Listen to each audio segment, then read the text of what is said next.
Hey guys, so you don't really need me to tell you any of this. You could just go on Nowcast or something like that. That will tell you how the polling is adjusted for the electoral outcome, but I'm going to show you the correct version right now.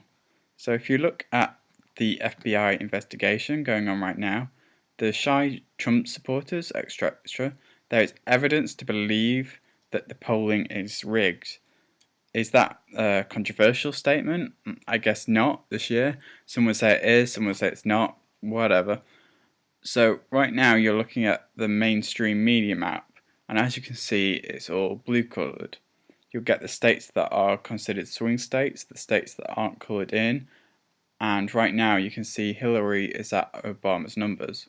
You just need to win one state she's not supposed to win, like Missouri, Georgia, or Texas. Utah is obviously a swing state because of the Mormon that's running for president. I think his name's McCollan or Michelin Man or something. Who cares? Let me show you guys the reality. So the map today is not going to be like this. This is like the best case scenario for Clinton.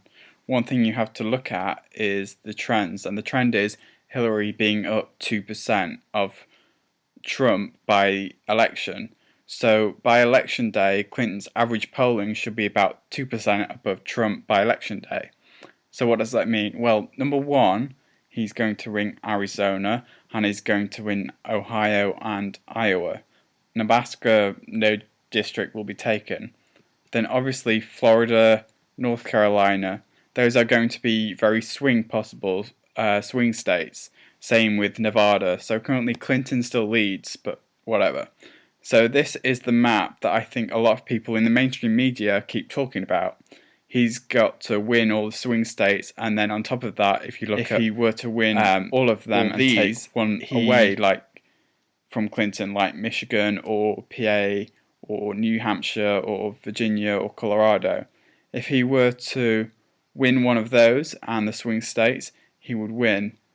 But you keep hearing it's not likely from the mainstream media. That's where you keep hearing it from, and that's where the narrative comes from.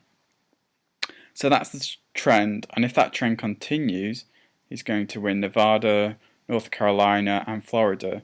And a lot of people would say that's the best case scenario. But the FBI investigation is going on right now, so the floodgates have opened. The last time it happened, it cost Hillary 2% in points. So you may be thinking, 2%, what does that matter? So let me explain why that's a big deal. If Hillary is above by 8 points in Pennsylvania, for example, she's actually up by 6 points, but let's say it's 8 points for the sake of conservatism. Hillary has a lock in Pennsylvania and it's 8 points.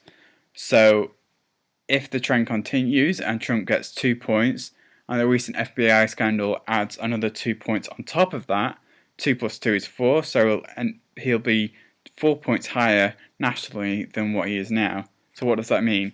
If he were to go up by 4%, he would be tied in Pennsylvania. Remember, if he has an 8-point lead, you don't have to get 8 points, you have to get half of that because then it evens itself out. Then you are tied. That 8 becomes 4 for Clinton and 4 for Trump. So literally, because of the trends and the FBI scandal, this is why people are panicking in the Clinton campaign. Even Hillary, you can look at the way she speaks. She literally speaks like she thinks she's lost. So now I'm going to put the states that we were talking about a little while ago into play. So Colorado, New Hampshire, the District of Maine, Pennsylvania, Virginia, and so on and so forth. We keep those as swing states right now. But then on top of that is the shy Trump supporters. So you have all this happening, right? All of it's happening. So you have to figure out, okay, what is the amount of shy Trump supporters? There's been a lot of data trying to figure this out, but it seems that the consensus right now is that it's about 4 to 6%. So remember when I was saying that you have to work out what the difference is? Well, then you have to get half that difference. So for example, in Pennsylvania, if you're up by 8 points, your opponent just needs to go up by 4 points and then you're tied. Because if you go up by 4 points, it means your opponent is dropping by 4 points. So if that is the case, and the shy Trump supporter is truly 4 to 6% of the electorate, in 2012, Obama's shy supporter electorate was 4%. Remember that. So you think that might not be the case, but it was 4%. So what does that mean? It means added to the trend, added to the FBI, which together Trump would go up by 4%, adding the shy Trump supporter, which you know is 4 to 6%, would mean that literally Trump could be up by 16 to 20 points.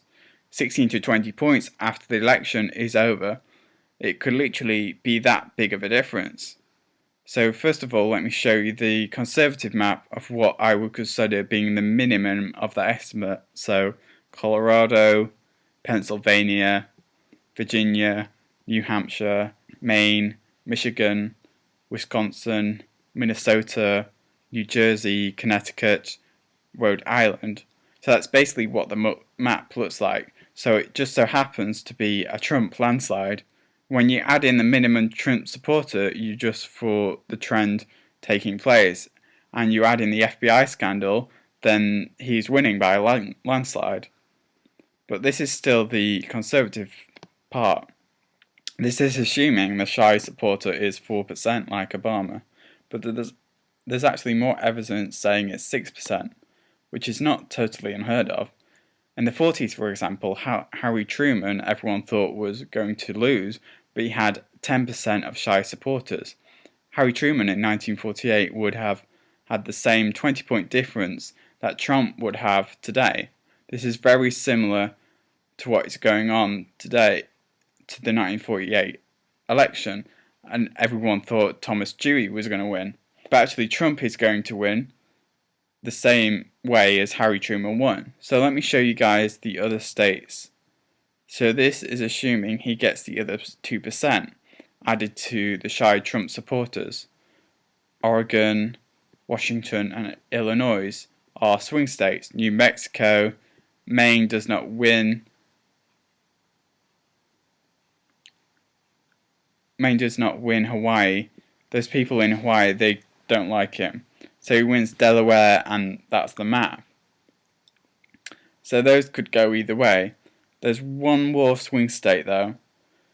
That's within 1 percentage point of what would be the most optimistic scenario to come his way. There's one state. Do you guys know what it is?